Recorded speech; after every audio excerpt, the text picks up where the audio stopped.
In this video, we will explain what would the next generation of Hashira look like. We'll talk about how strong would they be and what powers they would have. We also have a custom drawing for every future Hashira, so you definitely want to watch it till the end. Let's start with the future flower pillar, Kanao Tsuyuri. Our girl Kanao has been through a lot, but she managed to recover with the help of the Kocho sisters. Due to the trauma she endured, Kanao bottled up all her emotions and struggled to make any kind of decisions by herself. It was Kanae, the former flower Hashira, who gave her a coin and suggested that she flip it to decide which path she should follow. Slowly, as she grew up in the care of the Kocho sisters, Kanao started expressing her emotions and started making decisions as well. In fact, Kanao's deep hatred for demons and her decision to become a demon slayer was of her own volition. And guess what? She was one of the strongest demon slayers at the time of the final selection and is also a student to 2 Hashira. That itself sets her apart from the rest of the demon slayers. So how would she do as the future Hashira?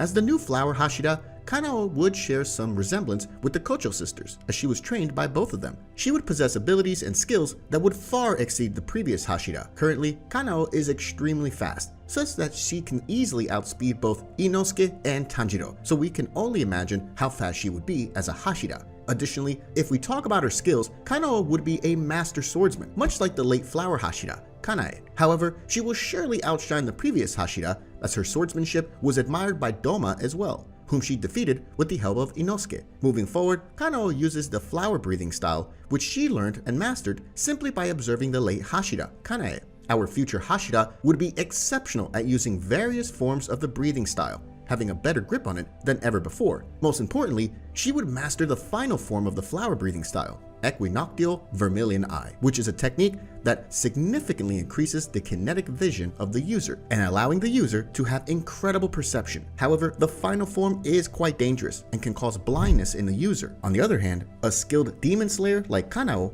would considerably reduce the damage taken by mastering the technique. What's more, Kanao was also trained by Shinobu, the insect Hashira. Therefore, she might possess some of her medicinal capabilities as well and would take over the butterfly mansion. In short, Kanao would be showcasing a beautiful mixture of the abilities taught to her by the Kocho sisters, while effectively delivering a unique color of her own to the position of the flower Hashira. Up next, we have a remarkably unique demon slayer, Genya Shinazugawa. What's so different about him?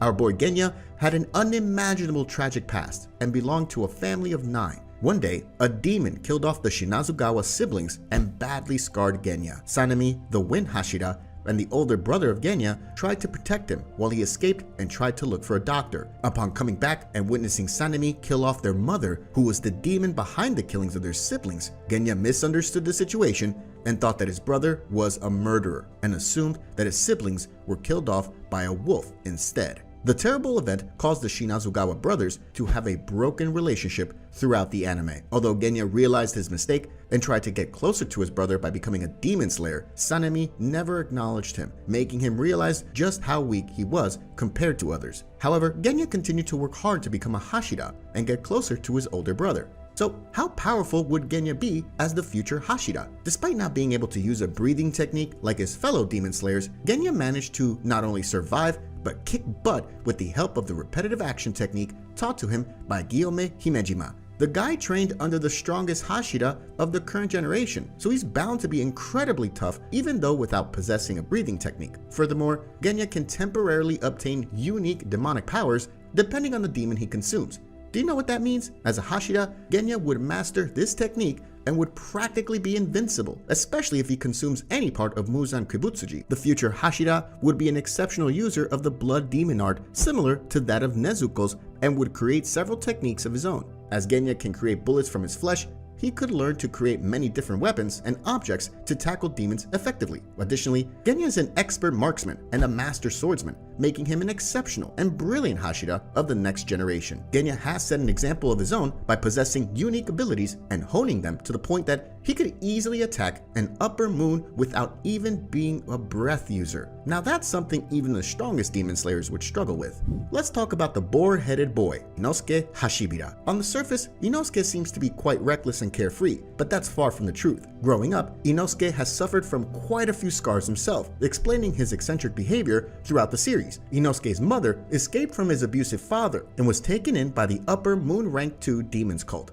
Upon realizing the reality of the situation she was in, Inosuke's mother ran away and tried to protect her son by throwing him in the river, desperately hoping he would survive. Unfortunately, in the end, she was unable to save herself and was devoured by Doma. Later, Inosuke was adopted by boars and brought up by them, such that he wears the head of his dead adopted boar mother. Although Inosuke didn't receive any kind of proper training from a Hashira like the rest of his teammates did, his strength has been acknowledged by many, including both humans and demons. So the question stands, how would an eccentric person like Inosuke be as the future Hashira? The boar-headed guy has this obsession with doing his best and constantly improving, such that he considers brutal conditions and torture as a training method. The desire for consistent improvement may make him one of the strongest Hashira in the future, having several new tricks and techniques up his sleeves. What's more, the guy developed his own breathing technique, known as the beast breathing, due to the harsh conditions he had to face while living in the woods. That's how good he is. Combine his insane instinct and reflexes with formal training for a Hashira, Inosuke would reach a whole new level, becoming unimaginably powerful. As a Hashira, he would heavily rely on breathing forms that are connected to his exceptional swordsmanship skills. Most probably, the new techniques he learns will further heighten his perception and reflexes, allowing him to efficiently tackle any demon by identifying their locations and their weaknesses in a matter of seconds. Much like Genya, Inosuke would set new standards for the next generation of demon slayers, proving that some fancy breathing form is not needed to be strong. His dedication to training and improvement would be admirable for most demon slayers. Up next, we have a fan favorite, Zenitsu Agatsumi. We know how passionate Zenitsu can be when it comes to girls and finding a wife, which caused him many problems in the past. Zenitsu never had anyone to properly guide him as a child, so he ended up getting scammed by a girl he dearly loved. Poor guy was left drowning in debt and was offered financial help by Jigoro Kuwajima, the previous Thunder Hashira. Jigoro then also took it upon himself to train Zenitsu as a swordsman. The thunder-breathing user suffers from self-esteem issues throughout the anime and doesn't believe that he's capable of killing anything but a bug. However, he managed to slay some of the strongest demons out there, and what's even more interesting, he did all of that while being unconscious. So let's talk about Zenitsu as the future Hashira. How would he be? And would he overcome his weaknesses? Despite being a coward with multiple self-esteem issues, Zenitsu is an extraordinarily powerful thunder-breathing user and a master swordsman. Much like the other characters, he would add a different flavor of his own to the position of the Thunder Hashira, offering a unique set of skills and abilities. He would grow up to be the most mature and influential person, which may seem impossible at the moment, but he will eventually become more confident, competent, and mature.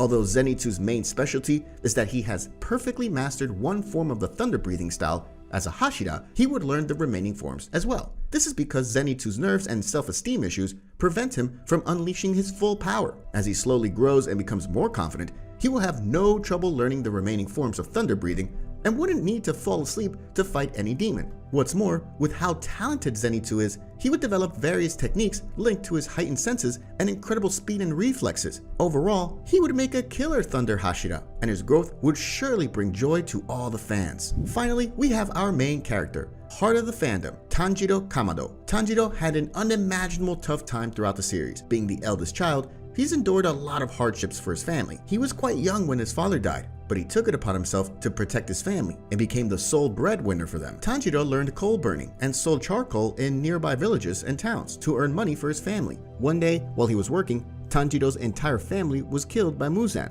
and only Nezuko was left alive. Imagine a 13-year-old kid witnessing his entire family covered in blood. How traumatic would that be for him? Despite the terrible events he saw, Tanjiro still tried to save Nezuko and did whatever he could to help her become a human again. Tanjiro went through extreme training to become a demon slayer to avenge his family. His only aim was to kill the demon who attacked his family, except it was the Demon King himself who did the deed, leading to Tanjiro pushing himself to his limits to fight on equal footing with him.